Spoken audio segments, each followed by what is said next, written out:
Jemaat yang dikasihi Tuhan, jemaat miliknya Tuhan, ibadah raya pagi hari ini kita lakukan dengan pengakuan pertolongan kita datang dari Tuhan, pencipta langit dan bumi serta segala isinya. Tuhan setia, Dia tidak pernah meninggalkan perbuatan tangannya. Turunlah atas kita sekalian kasih karunia dan damai sejahtera dari Allah Bapa, Anak dan Roh Kudus pada ibadah raya pagi hari ini. Indahnya hidup bersama dengan Engkau Tuhan. Kami rayakan pagi hari ini. Kami sangat rindu menikmati kebersamaan kami bersama dengan seluruh jemaat-Mu, bersama-sama dengan Tuhan yang sudah menebus kami dan menyelamatkan kami. Tuhan yang menyertai langkah-langkah kehidupan kami. Hari ini Tuhan, bahwa kami masuk dalam hadirat-Mu, bersuka cita dalam hadirat-Mu, dan juga memberi diri kami untuk dijamah, untuk dibentuk oleh firman-Mu yang akan kami dengarkan.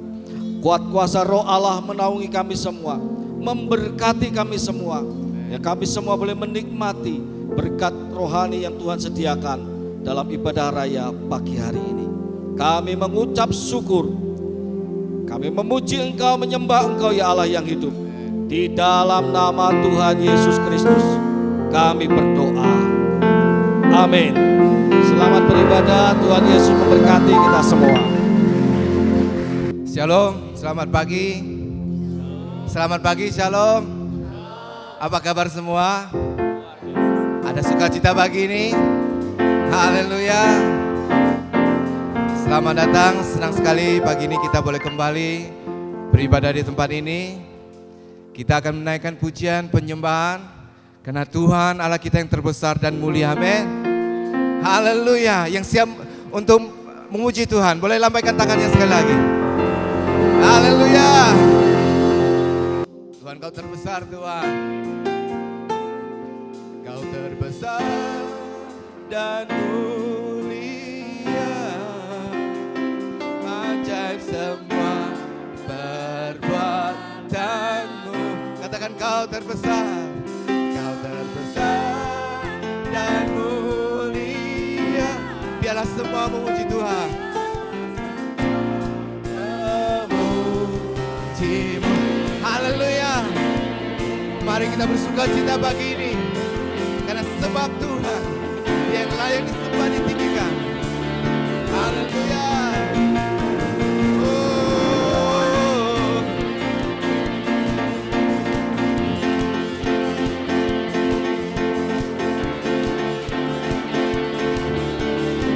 Katakan dengan senang hati.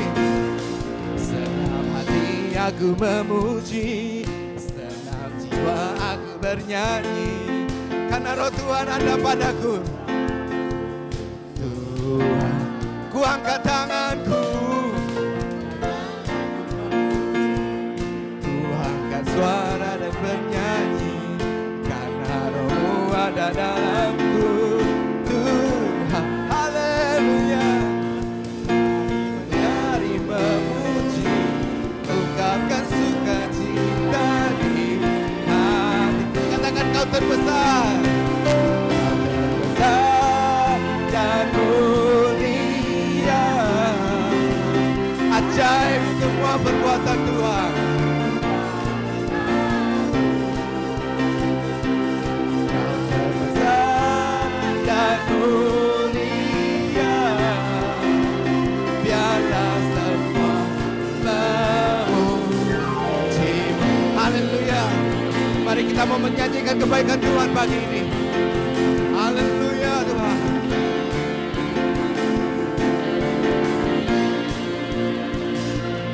Senang hati aku memuji, senang jiwa aku bernyanyi, karena roh-Mu ada dalamku. Angkat tangan kita kepada Tuhan. Angkat suara dan bernyanyi, karena roh-Mu ada dalamku. Tuh, mari menari dan memuji. Ungkap ungkapkan sukacita di hati. Katakan kau terbesar.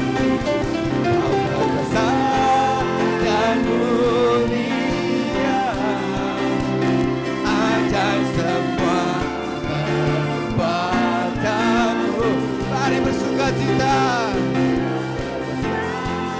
Dan mulia, biarlah semua memuji-Mu. Haleluya. Biar semua memuji Tuhan. Biar semua memuji Tuhan. Karena hanya Tuhan yang layak. Haleluya.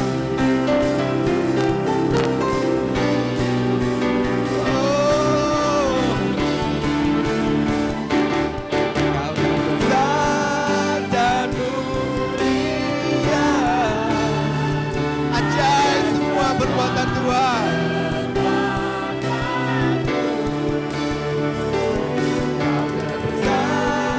Dan mulia, biarlah semua memuji. Katakan kau terbesar Tuhan.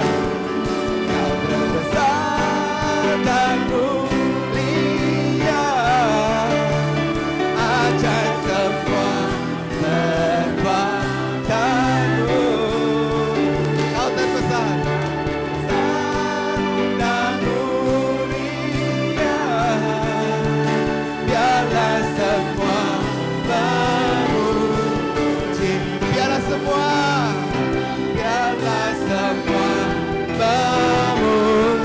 memuji-Mu. Biarlah semua memuji-Mu. Haleluya. Haleluya Tuhan. Kau terbesar dan termulia Tuhan. Haleluya.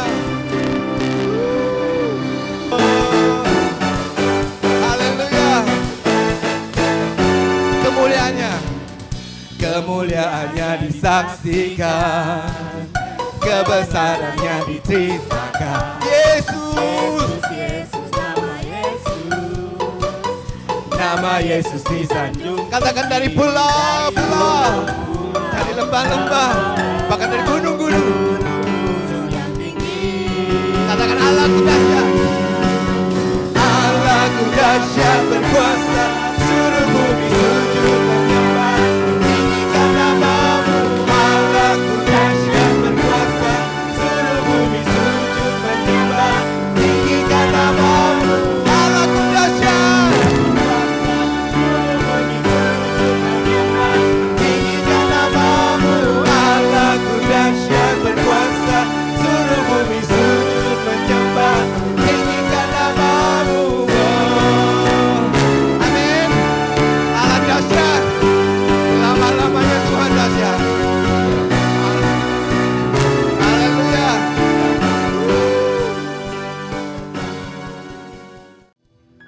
Dari pulau-pulau, lembah-lembah, gunung-gunung. Katakan dari pulau-pulau. Dari pulau-pulau, lembah-lembah, gunung-gunung. Yang siap katakan Allahku dahsyat. Allahku dahsyat berkuasa, seluruh bumi sujud menyembah. Tinggikan namamu. Allahku dahsyat berkuasa, seluruh bumi sujud menyembah. Tinggikan namamu. Allahku dahsyat berkuasa, seluruh bumi sujud menyembah. Tinggikan namamu. Allahku dahsyat berkuasa, seluruh bumi sujud menyembah. Tinggikan namamu.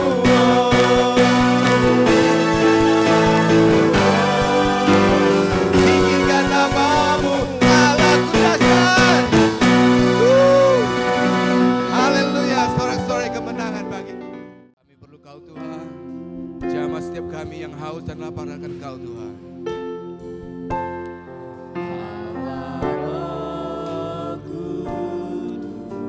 Roh Tuhan, jamah setiap kami Tuhan. Puaskan Tuhan yang haus Tuhan, kenyangkan Tuhan yang lapar Tuhan, yang mencari hadirat Tuhan. Haleluya.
Tuhan dari dalam hati kita yang terdalam.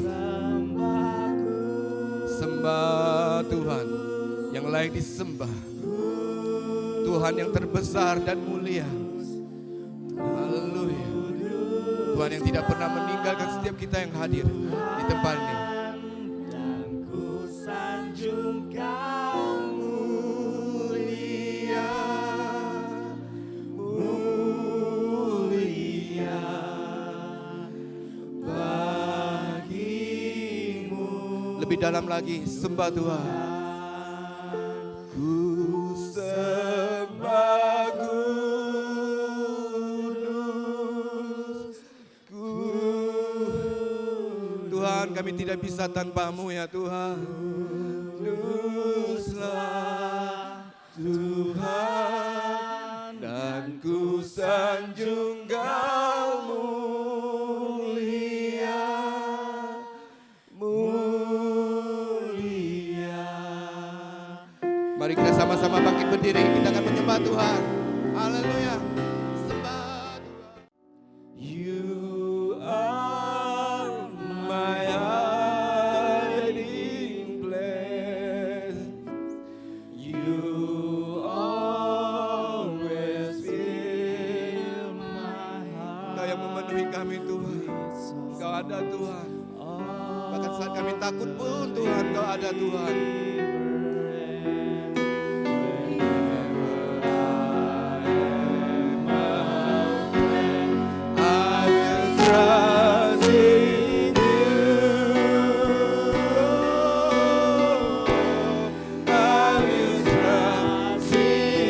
Percaya kepada Tuhan.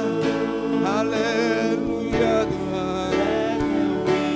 Say I am strong. Bersandar pada kekuatan Tuhan.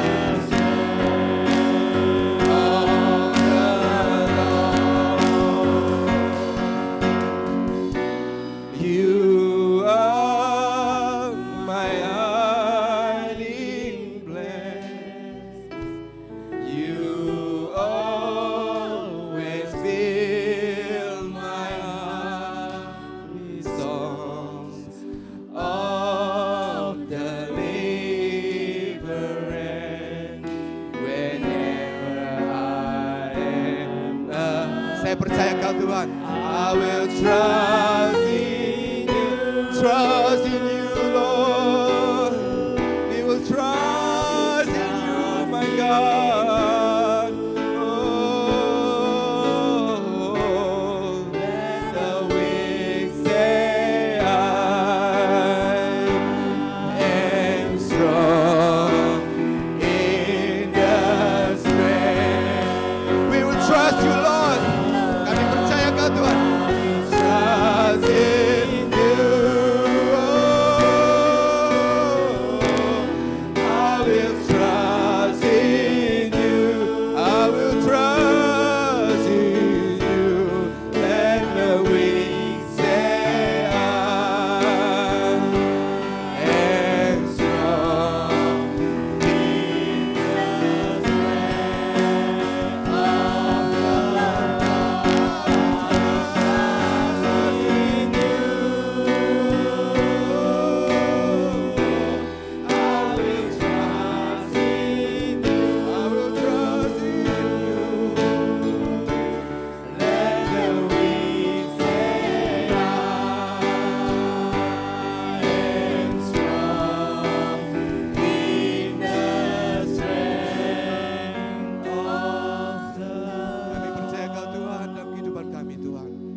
mempercayakan hidup kami, masa depan kami Tuhan, segala pergumulan kami Tuhan, kesalahan kami, kegagalan kami Tuhan, kami mau tanggungkan kepada Tuhan yang memberi kekuatan Tuhan.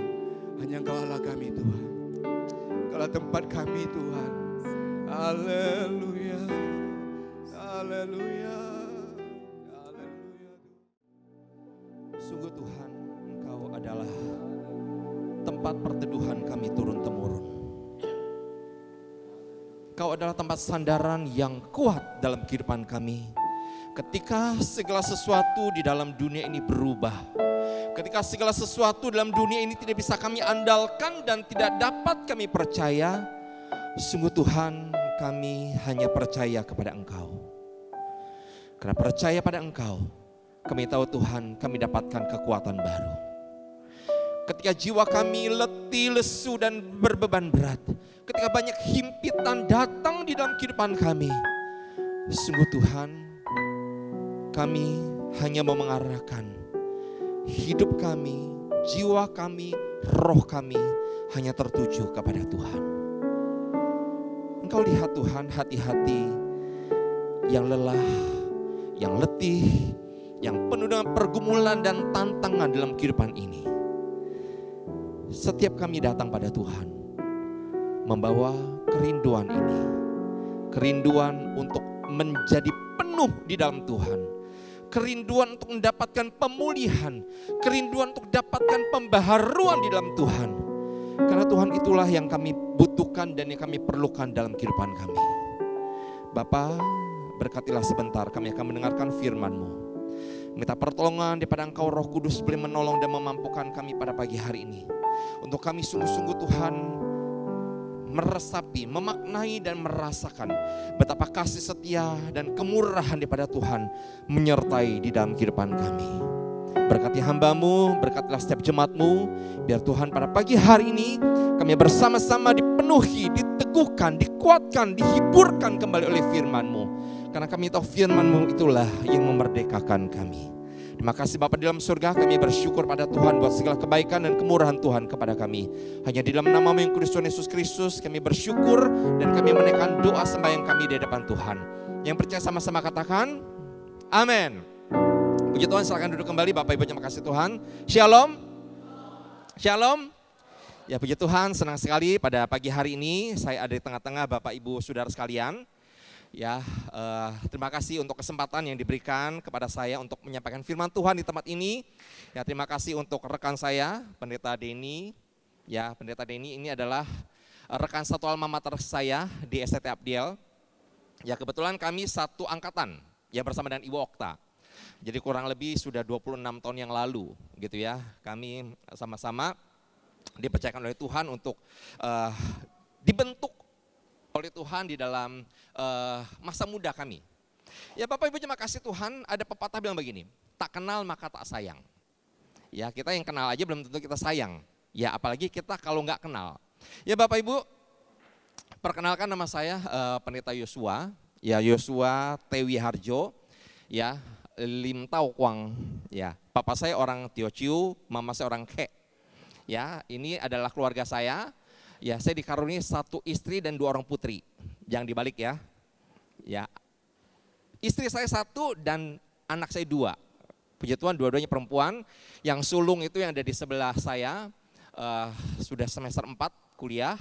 Dan yang bungsu sebelah maminya pasti itu sudah kelas 2 SMA. Ya, tahun depan sudah kelas 3 SMA dan siap-siap lagi untuk cari perguruan tinggi. Ya, saya menggembalakan di sebuah jemaat kecil GKPI Harapan Indah di Bekasi. Ya jemaat kami tidak banyak, hanya sekitar 60-an orang. Ya tapi puji Tuhan itulah yang Tuhan percayakan, bergumul bersama dengan jemaat yang saya layani sudah 16 tahun. Ya bersyukur buat segala kebaikan dan kemurahan Tuhan. Ya pada pagi hari ini saya mau mengajak kepada jemaat sekalian, kita akan merenungkan satu tema yang disampaikan kepada kita pada pagi hari itu adalah iman, Roh Kudus dan kebenaran. Saya mengajak kita untuk membukanya bersama-sama dari Galatia pasal yang kelima, ayat yang pertama sampai dengan yang kelima. Ya Galatia pasal yang kelima, ayat yang pertama sampai dengan yang kelima. Saya mengajak Bapak Ibu boleh membuka di dalam Alkitab kita masing-masing. Saya mengajak kita untuk membacanya secara bertanggapan. Saya membacakan ayat yang ganjil, Bapak Ibu baca yang genap, demikian seterusnya sampai di ayat yang kelima. Ya Galatia pasal yang kelima, ayat yang pertama sampai dengan yang kelima, firman Tuhan berkata demikian. Kemerdekaan Kristen. Supaya kita sungguh-sungguh merdeka, Kristus telah memerdekakan kita. Karena itu berdirilah teguh dan jangan mau lagi dikenakan kuk perhambaan.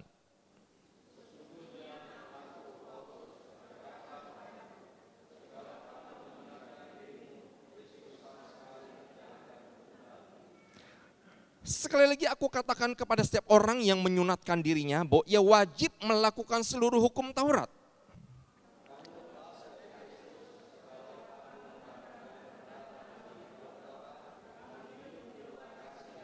Sebab oleh roh dan karena iman kita menantikan kebenaran yang kita harapkan. Berbagilah kita membaca dan merenungkan firman Tuhan dalam kehidupan kita setiap waktu. Bapak Ibu jemaat kasih Tuhan, sadarkah kita hari-hari ini bahwa iman Kristen itu sedang mengalami tantangan yang besar? Ya, saya memberikan sebuah gambar kepada kita untuk kita pahami. Ada seorang yang berdiri di tengah kegelapan, dia memegang salib. Ya, salib itu bersinar dengan terang. Lalu di sekitarnya itu ada awan yang gelap luar biasa, tetapi di ujungnya itu ada sebuah cakrawala yang indah. Ada sebuah pemandangan yang memberikan harapan. Yaitu menggambarkan apa? Menggambarkan sebuah tantangan yang sedang dialami oleh orang-orang Kristen pada hari ini. Apakah tantangan yang sedang kita alami? Orang Kristen sedang mengalami perjuangan iman yang luar biasa. Ya, ini adalah tokoh imajiner yang mungkin bisa mewakili kita untuk memperhatikan betapa orang Kristen itu kita sebenarnya sedang menghadapi sebuah perjuangan yang tidak mudah. Sebuah tantangan yang besar di dalam kehidupan kita. Apa itu perjuangan itu? Hari ini dikatakan iman Kristen itu dianggap kuno dan tidak relevan. Ya, iman Kristen itu dianggap kuno dan tidak relevan. Kenapa? Katanya Alkitab yang kita percaya itu sudah 2000 tahun yang lalu. Tidak up to date, tidak relevan, tidak sesuai dengan kepentingan zaman pada hari ini. Sehingga dikatakan banyak orang mulai meninggalkan iman mereka. Banyak orang tidak lagi percaya pada Kristus. Kenapa? Karena mereka melihat bahwa katanya iman itu sudah kuno dan tidak relevan dengan keadaan zaman hari ini. Kemudian yang kedua, dikatakan ada sebuah relativitas moral, menantang nilai Alkitab bahwa kebenaran itu subjektif. Apa yang terjadi hari ini Bapak Ibu? Relativitas moral. Hari-hari ini Bapak Ibu jemaat kasih Tuhan, kalau kita melihat di medsos, itu rasa sangat-sangat menegangkan dan menakutkan buat kita. Kota Bekasi tempat saya melayani, itu dicatat sebagai kota nomor 1 dengan tingkat perzinahan tertinggi di Indonesia. Saya nggak bangga. Saya nggak bangga. Itu adalah sebuah fenomena yang sangat-sangat mengerikan.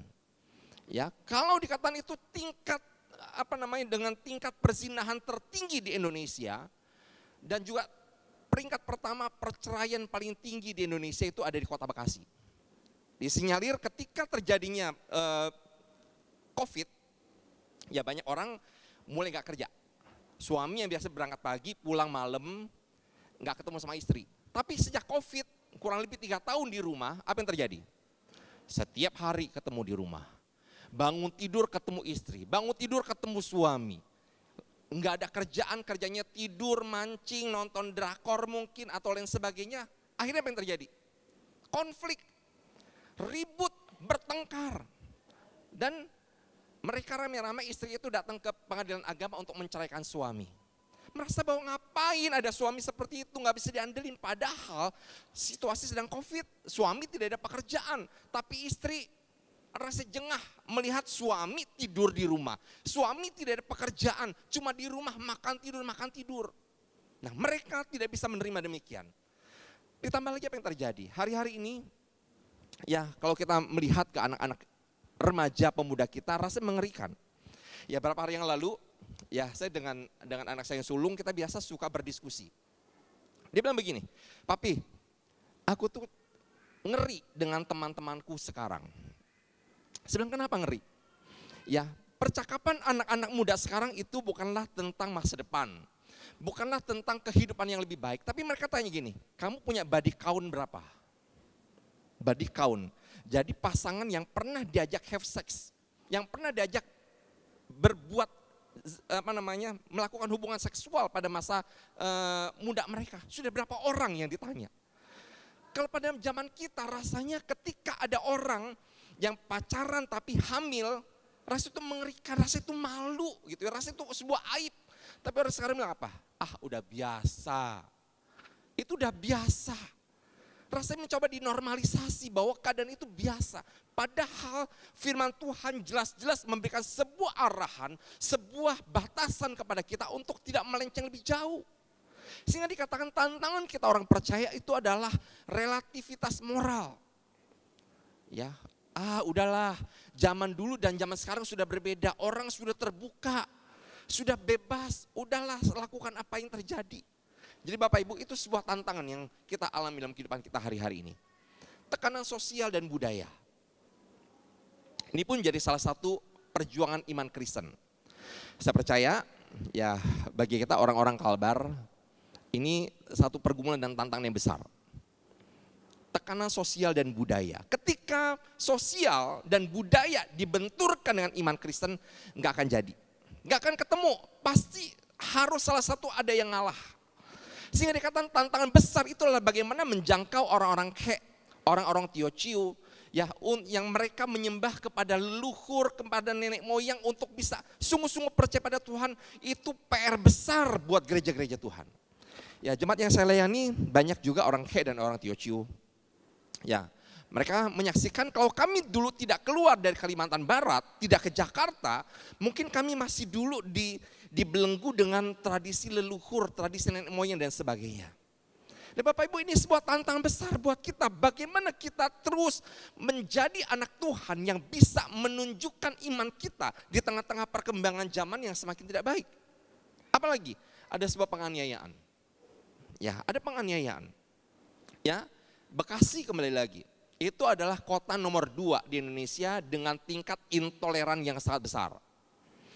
Ya, gereja-gereja ditutup, gereja-gereja dipermasalahkan, orang-orang Kristen dianiaya. Ya mungkin banyak beredar di medsos yang kita lihat. Orang lagi bergereja, lagi beribadah. Di samping sana mereka kasih toa yang banyak, yang besar gitu ya, untuk mengacaukan konsentrasi orang beribadah. Orang-orang mengalami tantangan yang besar ketika mereka harus mempertunjukkan iman mereka sebagai orang percaya. Kemudian apa lagi? Teknologi dan medsos. Ya, hari-hari ini di manakah anak-anak kita? Adakah anak-anak kita dimuridkan oleh firman Tuhan ataukah dimuridkan oleh medsos? Rasa sudah menjadi pemandangan yang biasa ketika kita makan. Kita makan, katakan di restoran ataukah di rumah. Bukan cuma anak-anak yang sibuk dengan handphone. Betul? Bukan cuma anak-anak yang sibuk dengan handphone. Papa, mama, anak-anak punya handphone masing-masing sambil makan, sambil nonton drakor. Sambil makan, sambil nonton kartun dan lain sebagainya. Kita bilang, wah kita bisa batasi diri. Udah selesai nonton, kita udah selesai. Tapi anak-anak, siapa yang bisa kontrol? Ya, orang tua sekarang rasa sudah begitu sibuk, rasa sudah tidak mampu untuk menjangkau, untuk menjaga anak-anak. Udah kasih handphone, buat dia nonton YouTube, udah kita bisa kerjaan yang lain. Ya, tapi ternyata itu merusak anak-anak kita. Membuat anak-anak kita, mereka tidak punya dunia yang lebih luas dibanding hanya dengan dunia digital, dengan handphone yang mereka lihat. Sehingga tidak heran kalau anak-anak sekarang itu susah bergaul sama teman. Mereka nggak bisa ngobrol, mereka nggak bisa main. Kalau anak-anak handphonenya diambil, apa yang terjadi? Tantrum mereka, nangis, mereka ronta-ronta, mereka protes, mereka marah. Kenapa? Karena itu dunia mereka, kesenangan mereka.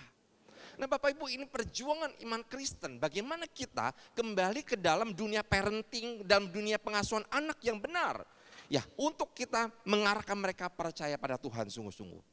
Nah Bapak Ibu, ini perjuangan iman Kristen pada hari ini. Lalu apa yang terjadi dengan jemaat Galatia yang tadi kita baca? Ya kalau dibilang bahwa iman Kristen itu bertolak belakang dengan dunia kontekstual hari ini. Apa yang terjadi pada jemaat Galatia ketika Paulus tuliskan surat ini pada mereka? Galatia itu adalah kota kecil, ya dalam wilayah Romawi di Asia kecil yang penduduknya itu majemuk. Beragam-ragam ternyata. Ada orang Yahudi, ada orang non-Yahudi, ada orang Yunani dan para pendatang. Mereka berkumpul di situ. Ya rupanya ini adalah sebuah karakteristik daripada jemaat Galatia. Nah, jemaat Galatia mereka sedang bingung karena ada sebuah pengajaran bahwa iman pada Kristus saja tidak cukup, perlu hukum Taurat. Wah, padahal firman Tuhan berkata pada kita, Kristus adalah jawaban atas segala-galanya. Amin.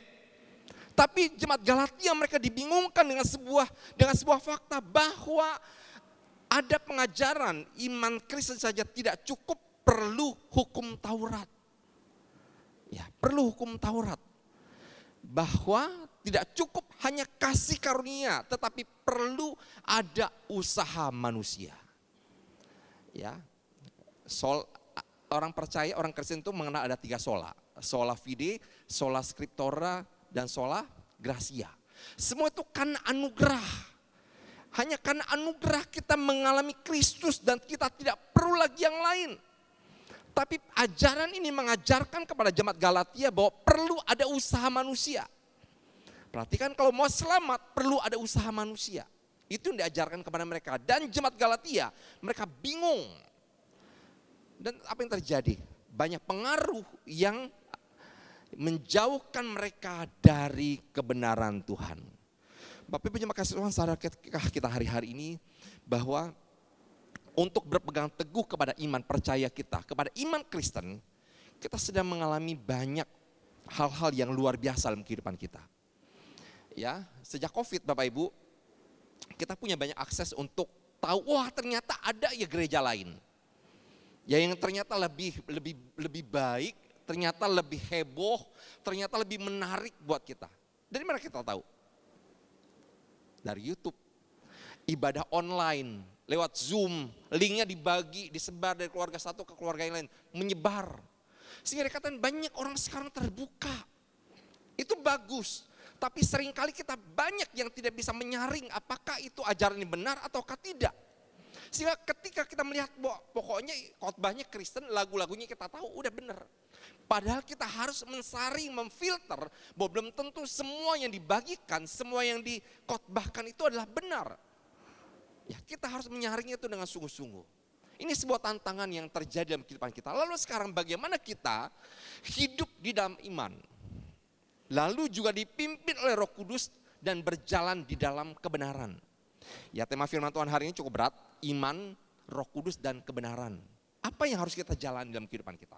Yang pertama, dikatakan mengingatkan kepada kita, iman membebaskan dari dosa dan hukum. Sama-sama katakan, iman membebaskan dari dosa dan hukum.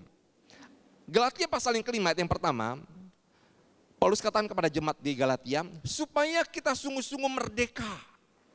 Supaya kita sungguh-sungguh merdeka, Kristus telah memerdekakan kita. Karena itu berdirilah teguh dan jangan mau lagi dikenakan kuk perhambaan. Kuk, Bapak Ibu tahu apa itu kuk? Kuk itu adalah sebuah kayu lengkung yang diberikan kepada lembu. Tujuannya apa? Untuk membajak. Dikendalikan oleh petani untuk membajak sawah. Mau ke kanan dibawa ke kanan, mau ke kiri dibawa ke kiri. Nah, Paulus menggambarkan kepada jemaat di Galatia, jangan mau lagi dikenakan kuk. Kuk apa? Kuk perhambaan. Ya, banyak orang sudah dibebaskan, ya sudah dibebaskan dari belenggu. Ini adalah rantai yang membelenggu seorang narapidana, seorang terdakwa. Tetapi dikatakan sudah dilepaskan. Kenapa? Karena iman kita dikatakan membuat kita merdeka di dalam Kristus. Tapi sadarkah kita masih banyak orang yang belum menyadari bahwa mereka sebenarnya masih terjebak. Mereka masih terjerat. Mereka belum sungguh-sungguh merdeka. Padahal Paulus mengatakan bahwa iman pada Kristus yang sungguh-sungguh memerdekakan kita. Kita dibebaskan itu karena iman, bukan karena usaha. Bapak Ibu, usaha kita sebanyak apapun juga untuk membuat kita selamat, untuk membuat kita merdeka, itu tidak akan menambahkan sesuatu apapun dalam kehidupan kita. Kita sangat terbatas Bapak Ibu. Kekuatan kita, daya kita untuk membebaskan diri kita, ya dikatakan enggak akan mampu membuat kita diselamatkan. Kita diselamatkan karena iman pada Kristus, bukan karena usaha manusia. Kemudian bagian kedua, Paulus mengingatkan bahwa hukum Taurat itu tidak menyelamatkan. Iman pada Kristuslah yang membawa kita kepada keselamatan. Iman kepada Kristuslah yang membawa kita kepada keselamatan. Kemudian dikatakan hukum agama, dosa masa lalu, rasa bersalah bersifat mengikat. Nah Bapak Ibu, ini seringkali yang membuat kita bergumul dalam kehidupan kita. Kita sudah dimerdekakan, tapi pada faktanya kita sendiri masih belum dimerdekakan sungguh-sungguh. Tanyakan ke dalam hati kita, hukum agama, dosa masa lalu, rasa bersalah bersifat mengikat. Hari-hari ini Bapak Ibu jemaat kasih Tuhan, betapa banyak orang-orang yang bergumul dengan masalah mental. Stres, depresi, punya kecemasan. Kenapa? Karena ada hal-hal yang belum terselesaikan dalam kehidupannya. Ketika orang melihat seperti ini baik-baik saja. Ketika ngobrol oke, ketika bersosialisasi oke, tetapi ada sesuatu yang belum selesai dalam dirinya. Ada ketakutan, ada kekecewaan, ada luka yang belum selesai dalam kehidupannya. Dan betapa banyak orang yang mencoba menyembunyikan diri dan merasa bahwa saya baik-baik saja, tapi sesungguhnya mereka perlu ditolong. Ya, itu hal yang berbeda lagi. Tetapi ketika kita membicarakan tentang iman, ya iman itu membebaskan kita dari dosa dan hukum. Hari ini Bapak Ibu makasih Tuhan, firman Tuhan mengajak kepada kita, peganglah iman kita dengan teguh. Peganglah iman kita dengan teguh. Jangan mau lagi kita dikacaukan dengan banyak pengajaran-pengajaran di luar sana yang membuat kita tidak merdeka di dalam Kristus. Beberapa tahun yang lalu ada sebuah kesaksian bisa sampaikan kepada kita. Ya, beberapa tahun yang lalu ketika saya masih melayani di gereja yang lain, ya saya ikut pembesukan dengan pendeta senior. Ya ada seorang jemaat yang sangat-sangat sayang sama hamba Tuhan. Sayang sekali sama hamba Tuhan. Setiap minggu hamba Tuhan itu diajak makan. Ya termasuk saya. Ya diajak makan, pelayanan pembesukan kemana-mana pun jemaat ini ikut. Tapi ada satu yang membuat pendeta kami ini, dia tuh penasaran kok nggak pernah ya kita diajak ke rumahnya. Nggak pernah kita diajak ke rumahnya, ada apa? Selalu aja ada alasan, wah Pak Pendeta kasihan, Pak Pendeta nanti kecapean, rumah saya itu jauh. Udah gak apa-apa saya aja yang ketemu sama Pak Pendeta, kita di tengah-tengah. Ya, tapi pendeta saya ini dia cukup penasaran. Ya karena ada data-data yang sudah dicatat, kita berpikir begini, waktunya kita untuk membesuk dia, ada apa sih dia di rumahnya? Ya, tanpa ngomong-ngomong sama dia, kita cari alamatnya dan ketemu. Begitu kita bel, ya istrinya keluar dengan terkejut gitu ya.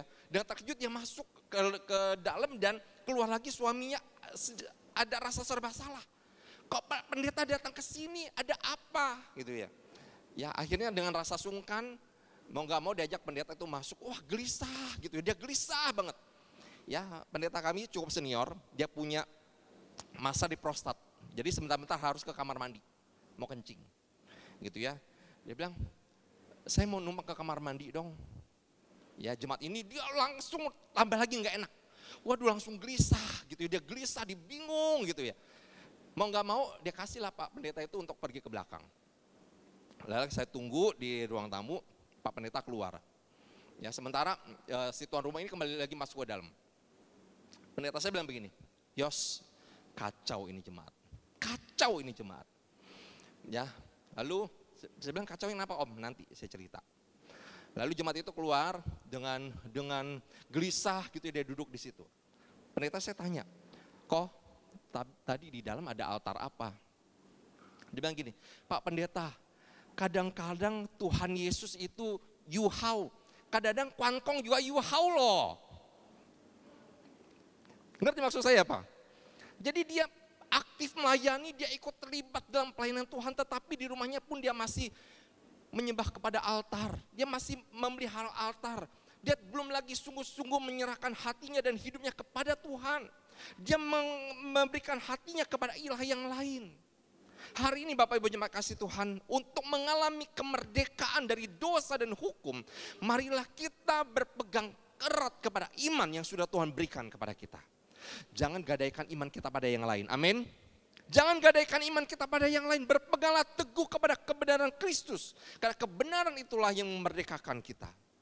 Kemudian bagian kedua, Roh Kudus berperan untuk menuntun langkah hidup orang percaya. Ya, saya mengajak kita untuk membaca dalam 2 Korintus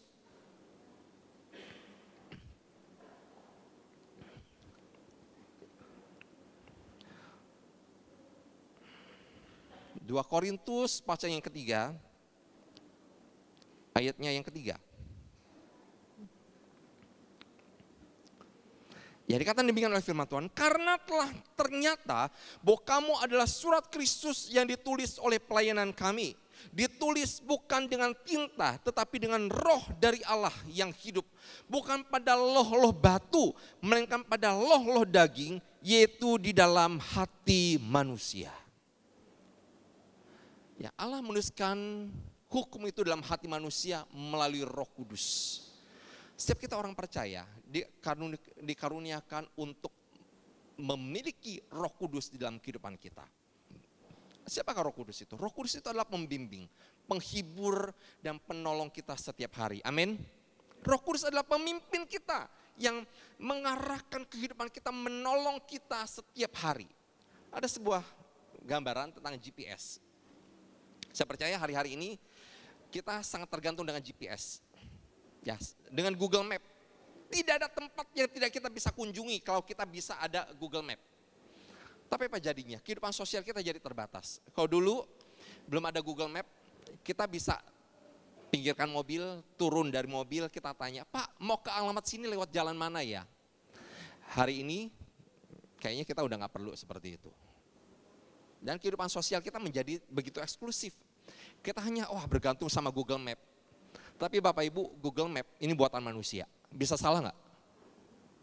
Bisa salah. Saya pernah mau mengunjungi ke satu tempat retret. Ya, sudah masukin titiknya benar. Tapi ternyata Google Map itu bawa saya masuk ke hutan-hutan di puncak. Ya, masuk ke hutan-hutan sampai jam 6 sore itu udah gelap semua. Istri saya bilang, ayo kita pulang. Saya bilang, gimana mau pulang? Ini udah tengah jalan tanggung gitu ya. Gara-gara Google Map, ya karena pada satu titik tertentu Google Map ini cuma mengandalkan apa? Sinyal. Kalau sinyalnya itu terputus, kacau lah dia. Puter-puter terus dan bikin kita kesasar Bapak Ibu. Tapi perhatikan kalau kita punya Roh Kudus itu tidak akan menyesatkan kita, amin. Roh Kudus tidak akan menyesatkan kita. Roh Kudus itu adalah pembimbing, penghibur dan penolong kita setiap hari. Itulah yang kita andalkan, itulah yang kita percaya dalam kehidupan kita. Hari ini Bapak Ibu jemaat kasih Tuhan, tanamkan dalam hati kita bahwa kita sungguh-sungguh memerlukan Roh Kudus untuk memimpin kehidupan kita. Akal kita, pikiran kita, hikmat kita manusia sangat-sangat terbatas. Tapi kuasa Roh Kudus memimpin kita dan menuntun setiap langkah kehidupan kita. Kemudian bagian ketiga, kebenaran Allah itu adalah dasar yang teguh. Ya, Galatia pasalnya yang ke-5, ayat yang ke-5.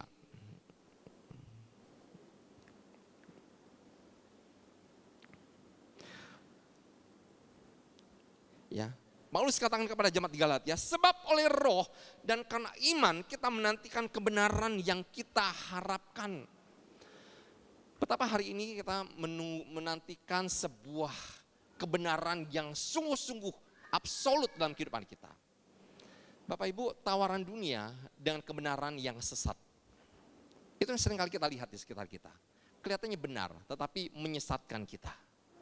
Kemudian apa lagi? Kebenaran Allah membawa kita kepada kehidupan yang kekal. Itu tidak bisa kita pungkiri.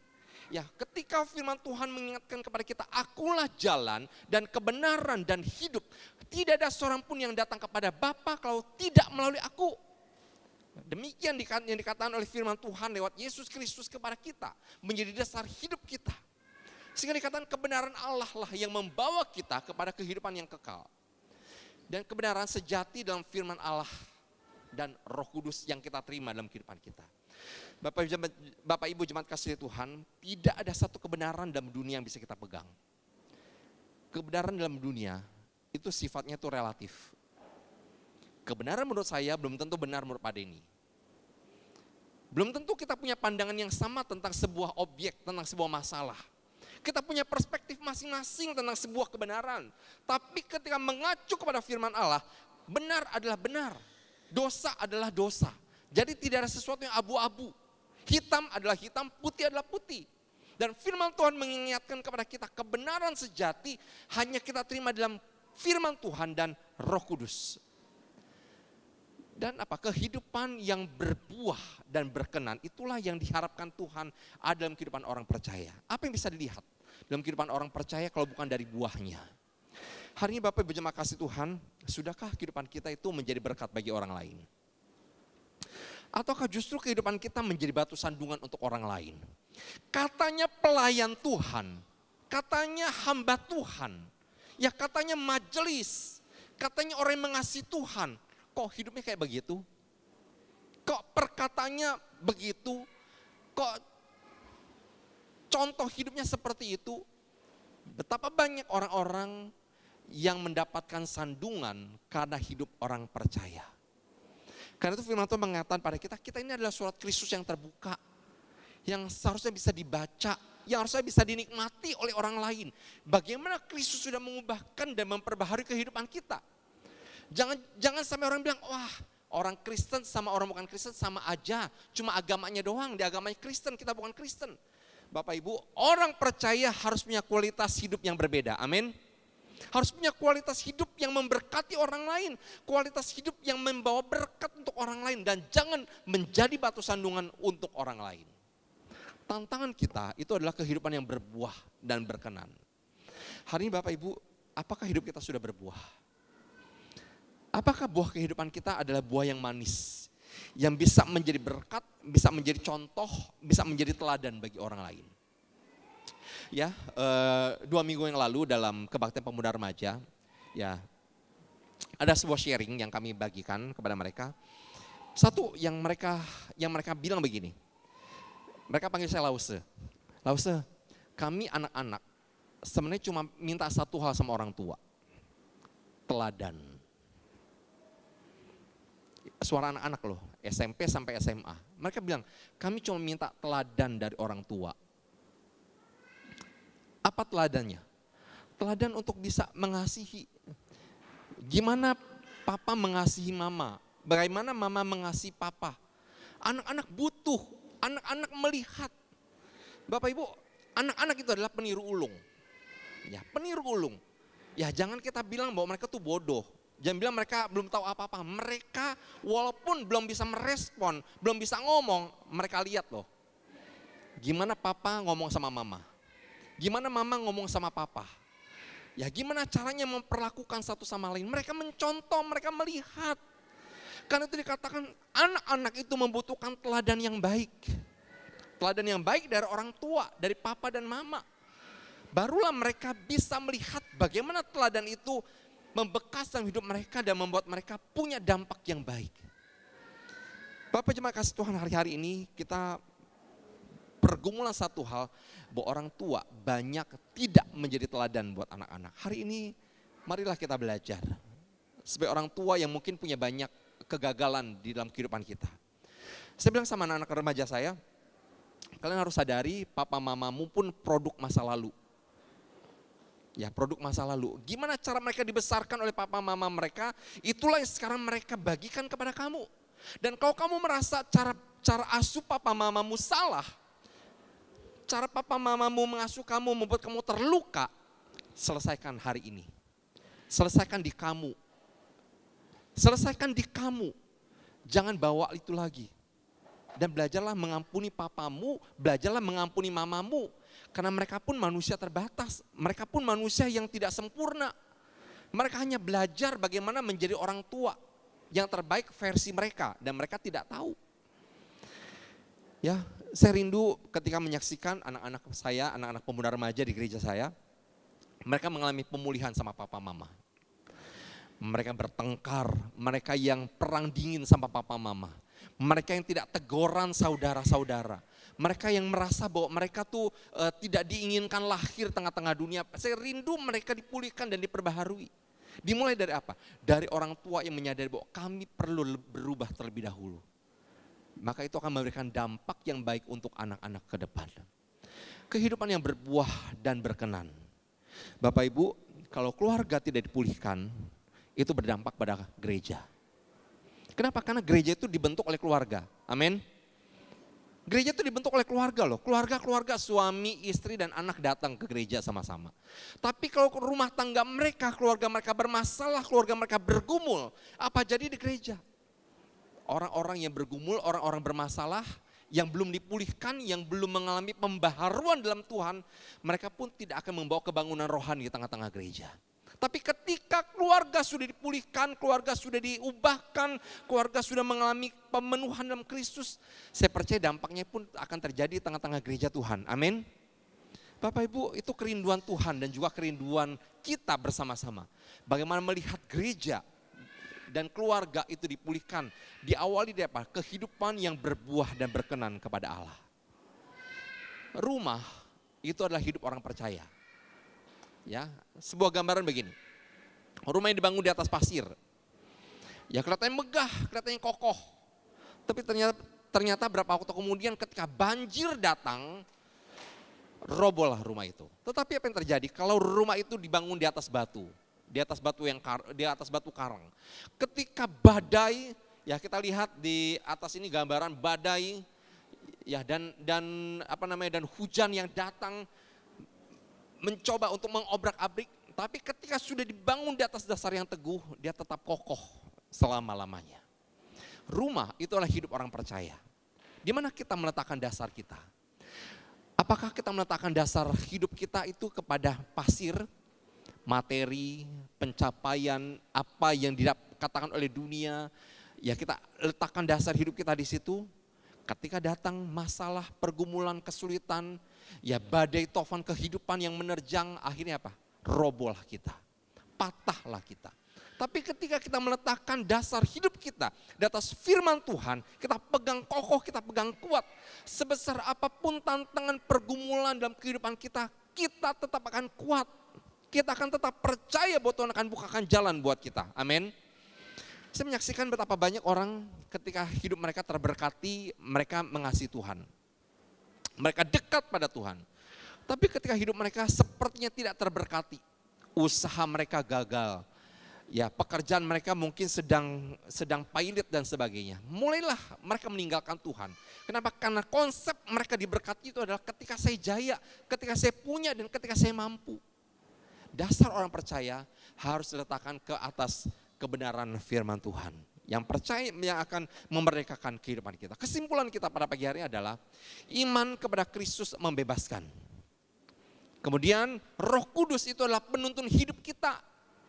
Penuntun hidup kita itu bukanlah medsos, bukanlah apa kata ramalan-ramalan dunia, tetapi penuntun hidup kita itu adalah Roh Kudus yang menyertai kehidupan kita. Kemudian kebenaran Allah adalah dasar yang kokoh untuk hidup yang berkenan kepada Allah. Tidak ada yang lain. Tidak bisa ditambahkan dengan apapun. Dengan tradisi-tradisi nenek moyang, tradisi leluhur dan sebagainya. Tidak akan memberikan hal yang kokoh buat kita. Hanya kebenaran firman Tuhan.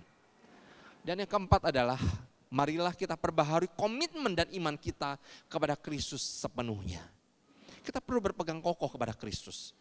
Di tengah-tengah pergumulan, di tengah-tengah ujian kehidupan yang luar biasa ini, Bapak Ibu, kita perlu berpegang teguh kepada Tuhan. Hari-hari ini kalau kita menyaksikan kondisi bangsa dan negara kita akan bilang, oh sedang gak baik-baik aja.